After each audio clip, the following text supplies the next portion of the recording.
Hey guys, this is part 2 on Germany during World War II, and we're going to take a deeper look at Adolf Hitler. So who was this horrible little psychopath? He was born in 1889 in Austria-Hungary, but his family moved to Bavaria, Germany when he was just 3. So Adolf is always going to identify as a German more than Austrian. He wanted to be an artist as a young man, so he and his dad are going to be in conflict a lot because his dad wanted him to take a more practical route and go into service in the government. But his father will die and Hitler will go off to Vienna and try to pursue his dreams. I think sometimes about the criteria that the art school in Vienna used, because if only they'd let the dude in and let Hitler just express himself in oils and pastels and chalk drawings, the world might have been a really much better place. Unfortunately, Hitler is going to be rejected twice, and this is going to be a period of true struggle for him as he tries to kind of grapple with his own identity and really just surviving, because his mother is going to die as well and he's not going to have any money. So interesting to me is in this period, Hitler was helped by various people who were Jewish. And decipher me that, Sherlock. I have no idea. He understands these guys are human beings and they are kind to him.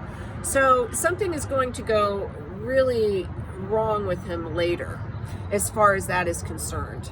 But he runs out of money and he moves back to Munich, and World War I breaks out. So he is an Austrian-Hungarian citizen, so he should have fought with Austria-Hungary, but he manages to fight with Germany. He's going to be wounded multiple times, once at the Somme, and at one point he's only going to be 10 miles away from where Winston Churchill was fighting at a place the English called Plug Street. That's always fascinated me as well, because you think about these two great world leaders during World War II, they were within shelling distance of each other during the Great War, though they never meet. This is the closest that they will ever be in actuality. So Hitler was awarded the Iron Cross twice. We've got to give the devil his due. Corporal Hitler was a brave soldier. And that's probably one of the reasons why he is going to be so shattered when World War I ends. I mean, he is absolutely stunned. He is one of those guys that Blackjack Pershing was talking about, that feels that the Germans did not actually lose the war. He's going to embrace something called the stabbed in the back theory, per an idea that the government and the Jewish elite had betrayed the soldiers in the field to preserve their own power and money. And as a result, he's going to vigorously engage with politics when he returns from the war.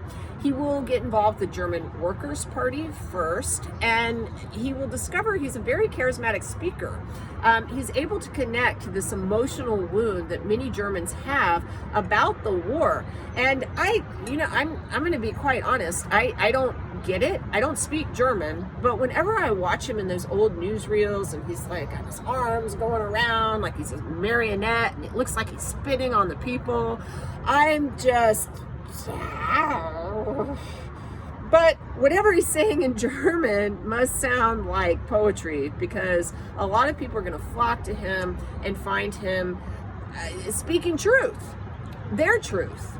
And that makes him a rise in power in this party, and he will eventually help form another party called the National Socialist German Workers' Party, or the Nazi Party. Then some of the Nazi platform, just so you know what it's all about, is going to include some socialist ideology, because Nazis are not capitalist. Okay, if you think that, you're wrong. Nazis were not capitalist. They didn't like capitalists. They were very suspicious of capitalism. They were hyper-nationalist. They were super big on anti-Semitism, per the stabbed in the back theory.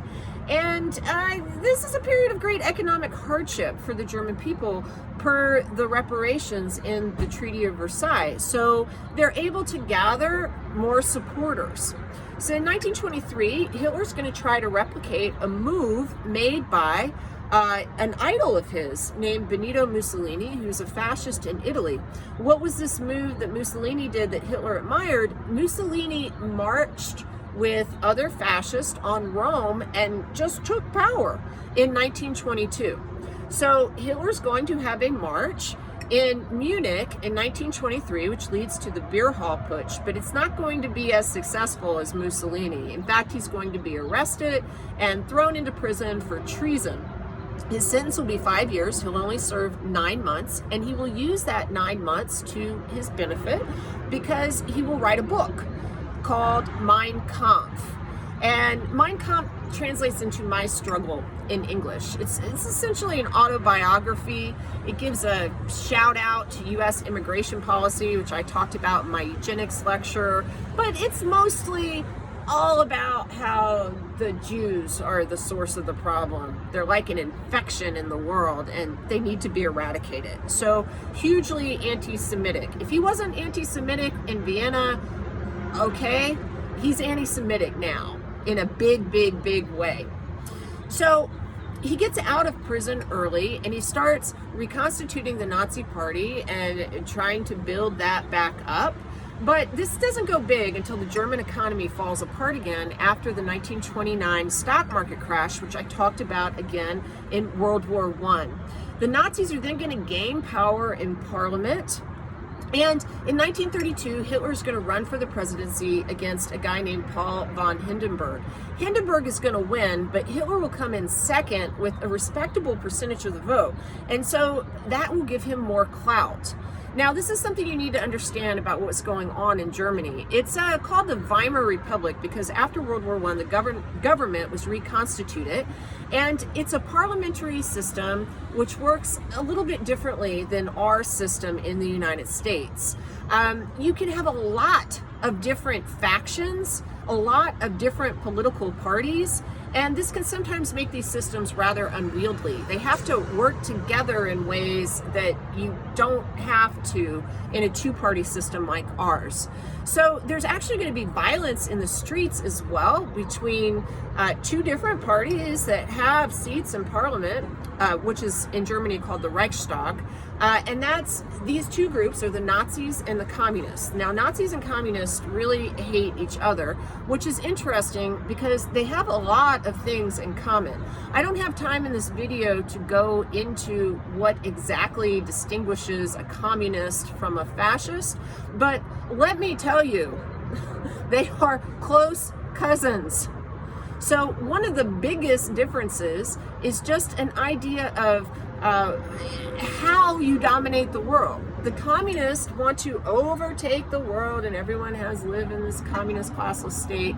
And the socialists who are Nazis want to overtake the world and live in this socialist state which is a little different, but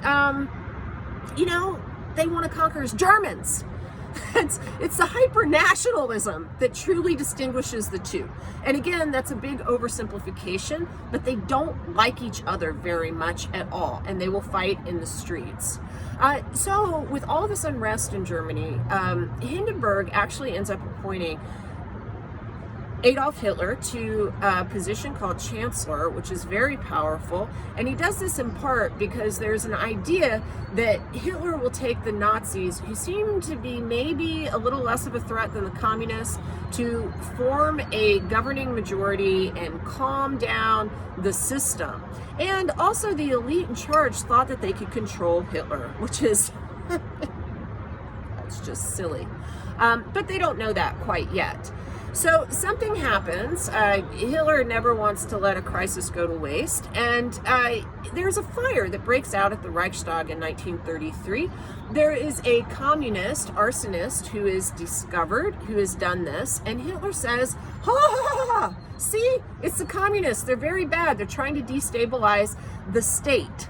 So the Reichstag fire decree quickly follows. It's signed by President Hindenburg, and it suspends rights like habeas corpus, freedom of expression, and a lot of communists are just arrested and put into jail. So after that, Hitler's like, and you know, the economy is still super screwed up and everything is really bad. And I just need to kind of get through all this parliamentary, I don't know, red tape. So we need to change our constitution. And he proposes an amendment, and there is going to be a vote. So sometimes you hear that Hitler was voted into becoming dictator. Yes, but it's not really right, because this vote isn't exactly like a vote that we have in Congress. They're going to be a whole bunch of his political opponents in jail where he puts them because of the Reichstag fire decree, and then he's going to have SA troops present.